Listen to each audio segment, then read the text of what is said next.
देश की ताकत तीनों है, महान जवान, किसान और जनता महान। आरटीआई भी मनरेगा की तरह खत्म होगी क्या? आर्थिक सर्वेक्षण पर खरगे का तीखा हमला, मोदी सरकार पर गंभीर आरोप। सूचना का अधिकार अधिनियम को लेकर पेश किए गए आर्थिक सर्वेक्षण पर कांग्रेस अध्यक्ष मल्लिकार्जुन खड़गे ने केंद्र की मोदी सरकार पर तीखा और व्यापक हमला बोला है। उन्होंने आरोप लगाया कि सरकार एक सोची समझी रणनीति के तहत आरटीआई को उसी तरह कमजोर और निष्प्रभावी बनाना चाहती है जैसे उसने यूपीए सरकार की प्रमुख जन कल्याणकारी योजना मनरेगा की सीमित करने की कोशिश की। खरगे ने सवाल उठाया कि क्या अब आरटीआई की हत्या की बारी आ गई है। खरगे ने कहा कि वित्त मंत्री निर्मला सीतारमण द्वारा पेश किए गए आर्थिक सर्वेक्षण में सूचना का अधिकार अधिनियम 2005 के पुनर्मूल्यांकन की मांग लोकतांत्रिक मूल्यों के लिए खतरनाक संकेत है।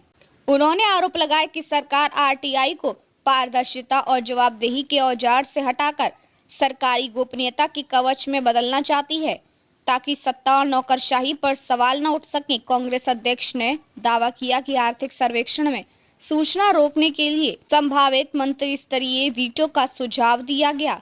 इसका मतलब यह होगा कि कोई मंत्री यह तय कर सकेगा कि कौन सी सूचना जनता को दी जाए और कौन सी नहीं। खरगे ने कहा कि यह व्यवस्था आरटीआई की आत्मा के खिलाफ है और इससे सरकारी फैसलों पर सार्वजनिक निगरानी लगभग खत्म हो जाएगी। उन्होंने यह भी कहा कि सर्वेक्षण में गोपनीय रिपोर्टों, मसौदा टिप्पणियों, सार्वजनिक सेवा अभिलेखों, नौकरशाहों के तबादलों और कर्मचारी मूल्यांकन रिपोर्टों को आरटीआई के दायरे से बाहर रखने की संभावना तलाशने की बात कही गई है। खरगे के मुताबिक इससे भ्रष्टाचार और पक्षपात की जांच करना लगभग असंभव हो जाएगा।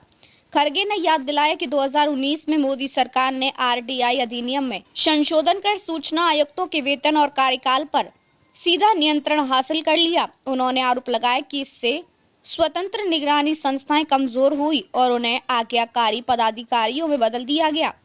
उन्होंने कहा कि आज स्थिति यह है कि देश भर में 26,000 से अधिक आरटीआई मामले लंबित हैं, जबकि केंद्रीय सूचना आयोग लंबे समय तक बिना मुख्य सूचना आयुक्त के काम करता रहा। पिछले 11 वर्षों में यह 7वीं बार है जब ये अहम पद जानबूझकर खाली छोड़ा गया, जिससे सूचना पाने की प्रक्रिया और धीमी हो गई। कांग्रेस अध्यक्ष ने digital personal data protection act 2023 को लेकर भी गंभीर चिंता जताई। उन्होंने कहा कि इस कानून ने आरटीआई के जनहित खंड को कमजोर कर दिया है और अब गोपनीयता के नाम पर सूचना देने से इनकार किया जा रहा है। खरगे का आरोप है कि सरकार इस कानून का इस्तेमाल भ्रष्टाचार छिपाने और जांच एजेंसियों को कमजोर करने के लिए कर रही है। खरगे ने आरटीआई कार्यकर्ताओं की सुरक्षा पर भी सवाल उठाए। उन्होंने दावा किया कि 2014 से अब तक 100 से अधिक आरटीआई कार्यकर्ताओं की हत्या हो चुकी है, जिससे सच सामने लाने वालों में भय का माहौल बन गया है। उन्होंने कहा कि आतंक का वातावरण लोकतंत्र के लिए बेहद खतरनाक है। उन्होंने यह भी आरोप लगाया कि कांग्रेस यूपीए सरकार द्वारा पारित जिससे भ्रष्टाचार उजागर करने वालों की सुरक्षा सुनिश्चित नहीं हो पाई। खरगे ने कहा कि आरटीआई आम नागरिक का सबसे ताकतवर हथियार है जो सत्ता से सवाल पूछने का अधिकार देता है। यदि इसे कमजोर किया गया तो यह लोकतंत्र की बुनियाद पर सीधा हमला होगा।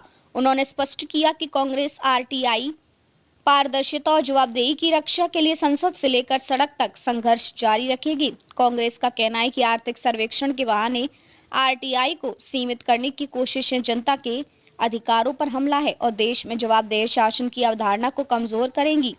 देखते रहिए changing future TV. Like, share और सब्सक्राइब करना ना भूलें। देश, दुनिया और भविष्य की सबसे बड़ी खबरों के लिए।